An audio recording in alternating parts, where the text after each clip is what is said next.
God's Word created all things. God's Word has life in it. God's Word gave life to man, gave life to each one of us. Then God's Word came into the world. But the world did not recognize God's Word. God's own people didn't recognize God's Word. But some people did recognize God's Word when it came into the world. And God gave those people power or the right to become children of God by being born from above. Remember what Jesus told Nicodemus, you must be born from above. This is how it happens. So God's Word became flesh, and God's Word lived among us. But John uses a special word right here, this dwelt. Some versions of the Bible say tabernacled or tented. That word dwelt is the same as tabernacled or tented. You could think of it as camped out in a tent. God's Word came into the world and it camped out in a tent. And that tent was the body of Jesus. And so here it is, God's Word in a tent.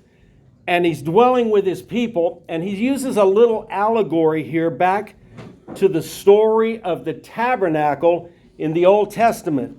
In the tabernacle of the Old Testament, God's glory was there. It was a brightness, it was a fire at night, it was a cloud in the day, it was a shining presence, but that was called God's glory. But what did John do here? He says this word that came from the beginning, that created life, created all things, created you, came and dwelt or tabernacled, lived in a tent among us, and we beheld the glory. This glory right here is the same glory that was in the tabernacle. That glory from the wilderness, that glory of God that traveled with the Hebrews through the desert, that glory came and dwelt among us in the form of God's Son. The glory of God came and dwelt in a tent among us, and that was this one and only Son from the Father. And so that's how the book starts off. No baby in Bethlehem, no shepherds, no angel choirs, nothing about Mary being pregnant, no angels visiting. It's a complete rewrite of the story of Jesus.